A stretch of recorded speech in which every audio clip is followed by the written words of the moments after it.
रुकिए, अगर आप ये कथा सुन रहे हैं तो जान लीजिए कि यह कोई संयोग नहीं, अमावस्या की रात एक अदृश्य शक्ति आपको बुला रही है, क्योंकि आज मैं आपको वह रहस्य बताने वाली हूँ जो आपके जीवन में पितरों की कृपा का द्वार खोल सकता है। कहते हैं अमावस की रात सिर्फ अंधकार की नहीं होती, यह वह रात है जब पितृलोक से आशीर्वाद उतरते हैं, देवता मौन रहते हैं और धरती पर अध्यात्म चरम सीमा पर होता है। आज मैं आपको वह कथा सुनाने जा रही हूँ जिसने अमावस्या को इतना विशेष बनाया है। वह कथा जिसे हजारों वर्ष पहले देवताओं ने स्वयं कहा था, जिसे हम बहुत कम लोग जानते हैं। बहुत प्राचीन काल की बात है, जब धरती पर ना पाप इतना था, ना ही मनुष्य इतना अशांत था। सृष्टि नई नई थी और देवता अपने अपने कार्यों में लगे थे, लेकिन अचानक देवताओं के सामने एक बड़ा संकट आ गया। पितृलोक की ऊर्जा क्षीण होने लगी। पूर्वज अधूरी इच्छाओं से ग्रस्त होकर बेचैन हो उठे। उनका आशीर्वाद पृथ्वी तक नहीं पहुंच पा रहा था और जहां पूर्वजों की कृपा ना पहुंचे, वहां सुख, शांति और धन तीनों चीजें सबसे पहले समाप्त हो जाती हैं। यह स्थिति देखकर देवताओं ने ब्रह्मा जी से प्रार्थना की कि हे पितामह, मनुष्य अपने पूर्वजों को स्मरण ही नहीं करते, इसी कारण उनकी आत्माएं भटक रही हैं। हमारे लोग भी अशांत हो रहे हैं। कृपया कोई उपाय बताइए जिससे मनुष्य अपने पितरों को पुनः तृप्त कर सके। ब्रह्मा जी ने शांत स्वर से कहा, मनुष्य भूलने वाला प्राणी है, उसे वह माध्यम चाहिए जिसके द्वारा वह अपने पूर्वजों को याद भी कर सके और तृप्त भी कर सके। अब समय आ गया है कि एक ऐसा दिन निर्धारित किया जाए जिस दिन देवता मौन रहें और पितरों को स्मरण करने से वे तुरंत प्रसन्न हों। तब भगवान ब्रह्मा ने अपनी सृष्टि शक्ति से अमावस्या तिथि का निर्माण किया। उन्होंने कहा, इस तिथि पर सूर्य और चंद्रमा दोनों एक ही स्थान पर आते हैं। जब प्रकाश और अंधकार मिलकर पूर्ण शांति करते हैं, उसी समय पितृलोक का द्वार खुलता है। इसलिए अमावस्या की रात पूर्वज स्वयं धरती पर आते हैं। यही कारण है कि इस रात तर्पण जल्दी स्वीकार होता है, दान का फल कई गुना बढ़ जाता है, पितृ कृपा से संकट दूर हो जाते हैं, नकारात्मक ऊर्जा नष्ट हो जाती है।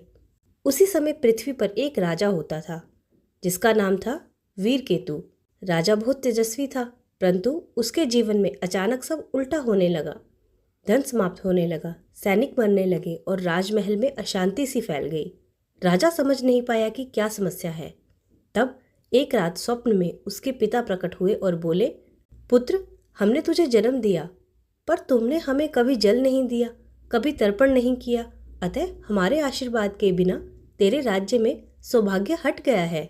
राजा अत्यंत व्यथित हुआ और बोला, पिताश्री, मैं क्या करूं? उन्होंने कहा, अगली अमावस्या को नदी पर जाकर शुद्ध जल से तर्पण करना। उस दिन पितृलोक का द्वार खुलेगा, हम तृप्त होकर तुमको आशीर्वाद देंगे। अब अगली अमावस्या आई। राजा सूर्योदय के समय नदी पर पहुंचा।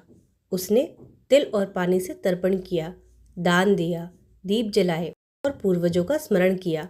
और तब एक अद्भुत घटना घटी। आकाश में हल्की सी रोशनी प्रकट हुई और उसके पिता व पितृगण प्रकट हुए। उनका स्वर शांत था, पुत्र, आज हमारे द्वार खुल गए हैं, तुमने तर्पण किया है, इसलिए अब हम तुम्हें वरदान देते हैं, तेरे जीवन में अब दरिद्रता नहीं आएगी, तेरे राज्य में सुख शांति स्थापित होगी। अगले ही दिन राजा के जीवन में सब बदल गया। धन लौट आया, राज्य में खुशहाली आ गई और तब से मानव समाज में यह मान्यता बन गई है कि अमावस्या वह तिथि है जिस दिन पितरों का आशीर्वाद सीधे पृथ्वी पर उतरता है। जब सूर्य और चंद्र एक ही स्थान में होते हैं तो तीन लोग एकजुट हो जाते हैं। यह वह क्षण होता है जब पितृलोक से आशीर्वाद प्राप्त करना सबसे सरल होता है। इस दिन तिल और जल, दीप, भोजन दान, पितरों का स्मरण, इन सब का फल अनेक गुना बढ़ जाता है। अमावस्या पर पूजा, दान और तर्पण करने से पितृदोष शांत होता है, जीवन की रुकावटें दूर होती हैं, मनोकामनाएं पूर्ण होती हैं, घर में समृद्धि आती है, नकारात्मक ऊर्जा नष्ट हो जाती है। आज आप ये कथा सुन रहे हैं तो समझ लीजिए यह कोई भी संयोग नहीं है।